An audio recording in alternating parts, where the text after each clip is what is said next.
Bonjour à tous, bienvenue dans cette toute nouvelle émission, l'entretien. Je vais à la rencontre des gens qui font le monde, qui la dirigent, ceux qui en parlent et ceux qui la font vivre. Tout de suite, voici le portrait de Clémence Bonin qui est mon invitée. Bonjour Clémence. Bonsoir Davian. Tout de suite, voici le portrait de la rédaction d'AERA. Clémence Bonin, 29 ans. Rentrée au Parti Socialiste en 2013 au moment de la loi du mariage pour tous menée par François Hollande. Clémence Bonin a été assistante parlementaire de la députée vendéenne Sylviane Bulteau. Après l'avènement d'Emmanuel Macron en 2017, la défaite cuisante aux législatives de 2017, Clémence Bonin a connu le chômage pendant 6 mois, puis a retrouvé du boulot auprès d'élus locaux, au Conseil régional de Bretagne, notamment à Rennes. Elle reste jusqu'au bout socialiste, hollandaise et droite dans ses bottes. Une reconversion sincère dans les fromages, le CAP Crémy Fromager. Elle demeure toujours militante du Parti socialiste jusqu'au bout. Clémence Bonin est l'invitée de l'entretien. Place à son entretien.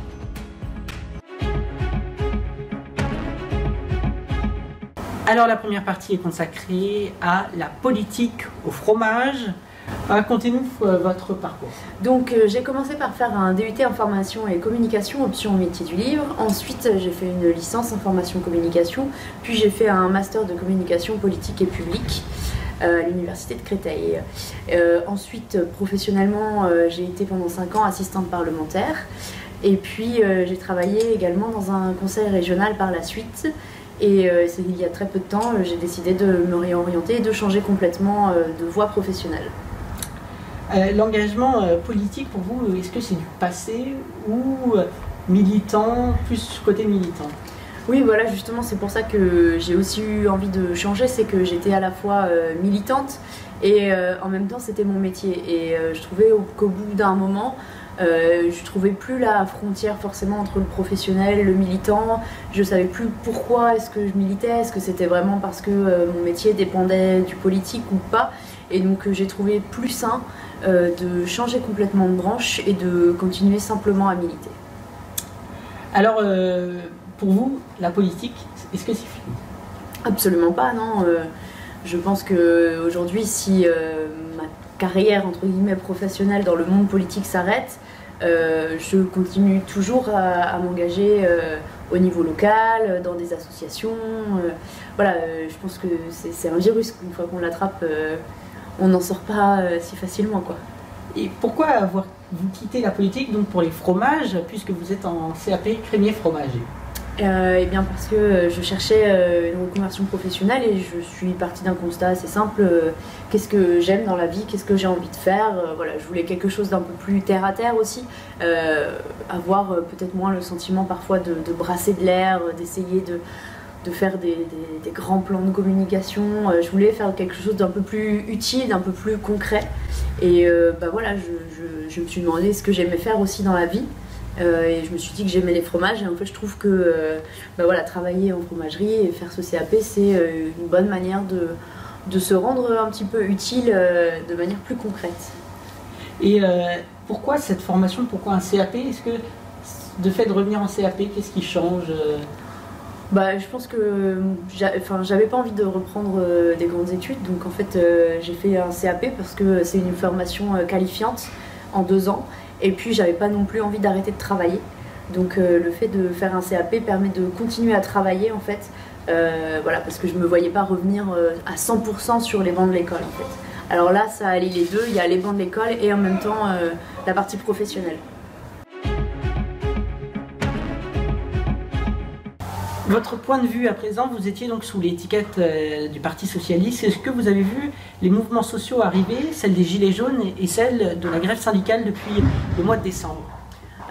Oui, je ne veux pas dire oui, mais c'est vrai que depuis son élection, Emmanuel Macron a quand même mené une politique très à droite. Il a nommé un Premier ministre qui était chez les Républicains auparavant. Il y a quand même eu quelques signaux, on va dire, avec le rabotage des APL pour les jeunes, il y a eu la suppression de l'ISF, donc un cadeau aux plus riches. Donc ces mouvements sociaux, à un moment, sont juste, on va dire, une grogne qui monte depuis quand même quelques temps et qui, au bout d'un moment, finit par ressortir parce que quand on prend les gens pour des couillons, au bout d'un moment, ils disent stop.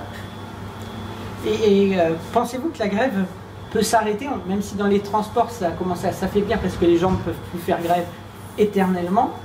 Comment on peut sortir une sortie de crise? Comment aujourd'hui Une sortie de crise, ce serait le rétablissement de l'ISF, ce serait remettre plus de justice sociale au cœur de cette politique, et puis ce serait surtout la réforme des retraites telle qu'elle est envisagée. Voilà, faudrait la supprimer et puis remettre du dialogue au cœur de tout ça avec les partenaires sociaux, avec le peuple, avec les associations pour mener une réforme juste et par contre la population. Et pour la réforme des retraites, il faut réformer ou garder le système actuel? Vous êtes... Moi je pense qu'il faut d'abord, avant toute chose, mener une concertation avec les partenaires sociaux, avec les syndicats. Et puis pas mettre la charrue avant les bœufs et pas mener une politique contre les gens, parce qu'effectivement aujourd'hui c'est facile, je veux dire, quand on veut tuer son chien, on l'accuse d'avoir la rage, donc quand on veut enterrer le système de retraite actuel, on l'accuse d'être totalement déficitaire. C'est un petit peu facile en fait, on nous dit que ce qu'on veut nous dire. Et aujourd'hui, la réforme est totalement injuste pour tout le monde, donc peut-être qu'il faut réformer, mais certainement pas comme Emmanuel Macron et son gouvernement souhaitent le faire. D'accord, alors à présent on va parler de la rubrique Un parti de cœur, puisque vous l'avez dit, vous étiez au Parti Socialiste. Est-ce que pour vous c'est un parti de cœur, le Parti Socialiste? Ah oui, c'est le parti qui a vu naître mon engagement politique avec l'élection de François Hollande en 2012 dans lequel je me suis formée, j'ai fait mes armes, j'ai milité. Donc oui, c'est un parti de cœur en effet, oui. Comment avez-vous vu arriver donc la vague Macron en 2017 et qu'en pensez-vous de cette ampleur qu'a pris en 2017? Nous on l'a vu arriver en Vendée, on va dire que c'est en Vendée que Emmanuel Macron a déclaré la fameuse phrase je ne suis pas socialiste, donc ça a été déjà un premier coup de massue puisqu'il était quand même ministre au sein d'un gouvernement socialiste. Et puis ensuite effectivement je pense qu'Emmanuel Macron a pris de l'ampleur en jouant sur un ni droite ni gauche, sur un renouvellement aussi, puisqu'il avait quand même un profil et un parcours plutôt singulier pour un homme politique, et donc il répondait à une aspiration de renouveau de la population française à un instant T, qui je pense peut-être légitimement d'ailleurs en avait marre de voir tout le temps les mêmes personnes, les mêmes politiciens qui étaient là depuis des années, et donc il a apporté un vent de fraîcheur et il a joué là-dessus avec son créneau du Nouveau Monde. Mais au final, on se rend très bien compte que très vite, ce nouveau monde a repris les codes les plus viciés de l'ancien monde en fait. Et donc dans plus d'un mois aura lieu le scrutin des municipales. Comment vous voyez arriver? Est-ce que La République En Marche pourrait-il remporter plus de maires, ou dans les régions resterait quand même sur Parti Socialiste, les Républicains, plus sur des partis qui sont installés? On va dire qu'aujourd'hui, l'échelon local et des élus locaux, c'est ce qui va manquer le plus à La République En Marche au final, parce qu'ils se sont installés au niveau national, mais on a quand même le sentiment qu'ils peinent à s'installer au niveau local, dans les communes, et peut-être que forcément ils auront des élus, c'est sûr, mais à quel niveau, à quel degré? L'implantation locale quand même compte beaucoup, et les gens sont quand même attachés plus à des personnes qu'à des partis. Au niveau local on le sent, et puis il y a une aspiration citoyenne aussi. Voilà, les gens aujourd'hui ne regardent plus une étiquette, ils regardent plus les personnes, et puis aussi les programmes beaucoup. Est-ce que pour vous le Parti Socialiste est-il mort? Excusez-moi de cette question, mais comment vous pouvez le réformer, ce parti politique? Je pense pas que le Parti Socialiste soit mort. Nous avons encore des militants, encore aussi un maillage local quand même assez présent hein, dans les communes. Je veux dire, aujourd'hui, on a quand même des maires socialistes dans beaucoup de communes en France. Hein, je pense à Paris, je pense à Rennes, je pense à Nantes, si on reste un petit peu dans l'ouest, dans le Grand Ouest, et puis la région parisienne. Donc, on voit clairement qu'au niveau local, le parti n'est pas mort. Et puis le parti a connu aussi des crises. Hein. Je veux dire, c'est cyclique en fait tout ça. Hein. Emmanuel Macron a fait table rase. Mais est-ce qu'il va être capable de rebondir? Parce qu'au final, tout démolir pour essayer de reconstruire quelque chose, certes, mais pour l'instant, on va dire que bon, le Parti Socialiste existe toujours. Il est en réflexion. On a un premier secrétaire aussi qui a été élu pour remettre les choses à plat. Donc, tant qu'il y aura encore des socialistes et des militants socialistes, le Parti Socialiste existera toujours. Alors avant, je vais vous montrer des images, vous allez me dire ce que ça vous évoque pour vous. Alors on va regarder cette première image, c'est François Hollande. Qu'est-ce qui vous évoque pour vous, François Hollande? C'est mon président. Oui, ça a marqué le début de mon engagement. Pour moi, François Hollande, tout d'abord, j'ai été assistante parlementaire durant son quinquennat. Donc j'ai défendu globalement la plupart de ses réformes.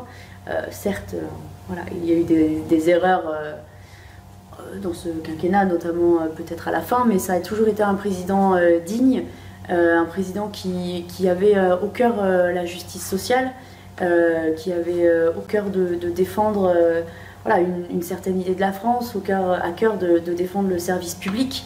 Donc pour moi, c'est un grand président. Ouais. Et cette seconde image, c'est celle d'Emmanuel Macron. Qu'est-ce qui vous évoque pour vous? Un homme de droite. Un homme de droite qui prêche la bonne parole, qui revendique un renouveau, mais qui au final s'appuie vraiment, voilà, comme je le disais tout à l'heure, sur les pires pratiques qui peuvent exister. Et puis c'est quelqu'un aussi, je trouve, qui a un certain mépris pour le petit peuple, les illettrés, comme il arrive à le dire parfois, ou les gens qui ne sont rien, pour reprendre certains de ses propos, et qui, je trouve, est un peu trop sur son nuage ou sur un piédestal, et qui oublie que... Peut-être pas assez d'expérience Je pense pas que ce soit une question d'expérience, je pense que c'est surtout un manque d'empathie, et surtout, je pense que quand on a vécu toute sa vie, on va dire, dans les hautes sphères, on a un peu de mal parfois à se mettre à la place des gens qui vivent au SMIC. Et je pense que ça pourrait lui faire du bien, ouais, de voir le quotidien des Français et de sortir un petit peu de l'Elysée ou du fort de Brégançon. Est-ce que, donc cette nouvelle image, Simone Veil, pour vous, qu'est-ce que ça vous évoque, cette femme-là? Simone Veil, elle a sauvé énormément de vies de femmes. C'est une femme courageuse, c'est une femme droite qui a fait beaucoup pour le droit des femmes. Et puis c'est aussi quand même une femme qui a vécu des choses terribles, qui a su tenir bon. Voilà, son combat contre l'IVG notamment, en plus des choses terribles qu'elle a pu subir durant la Seconde Guerre mondiale, font d'elle une femme exceptionnelle, je pense, et les femmes françaises et la population française même lui doit beaucoup. Et enfin, cette dernière image, la maire de Paris, qui est au dernier sondage à 23%, en premier devant Rachida Dati. La maire de Paris, qu'est-ce qu'elle vous évoque pour vous, Anne Hidalgo? Anne Hidalgo, c'est ma première campagne municipale en 2014. Je me suis engagée à ses côtés dans ses équipes, voilà, à mon petit niveau, on va dire, mais pour moi, c'est une grande femme politique. Elle a su transformer Paris, elle a su prendre des décisions très courageuses face à l'adversité, et voilà, des décisions pas toujours faciles, hein, et qui n'allaient pas forcément dans le sens on va dire dans le sens voilà, dans le sens des choses. Et en même temps, je pense que ce qu'elle est en train de faire à Paris, c'est une révolution verte, une révolution dont on a besoin, et elle est en train de transformer fondamentalement... Surtout dans les grandes villes. Voilà, on en a besoin en fait. Et voilà, c'est une femme très courageuse face à l'adversité, face aux attaques. Et j'espère très sincèrement qu'elle sera réélue, parce qu'il faut qu'elle continue le travail qu'elle a commencé à Paris. Donc là, vous nous dites que vous vouliez que ça soit... Enfin, vous pensez que ça allait être Anne Hidalgo qui va être réélue à Paris? Je l'espère très sincèrement, parce que je pense qu'elle mène une politique très juste, on va dire, pour la mixité sociale, pour l'écologie au cœur de Paris, pour des mobilités plus douces, et donc pour rendre la vie plus agréable, on va dire, aux Parisiennes et aux Parisiens. Voilà, merci beaucoup Clémence Bonin d'avoir accepté mon invitation. Merci d'avoir suivi ce premier numéro. Prochain rendez-vous, bien sûr, je vous retrouve avec Pascale de la Tour du Pin, la présentatrice de la matinale d'LCI passée par BFM TV pendant 8 ans. Nous la recevrons par téléphone le mois prochain. D'ici là, je vous souhaite une belle suite d'informations sur AR1 et notre seconde chaîne AR1 Inside the News.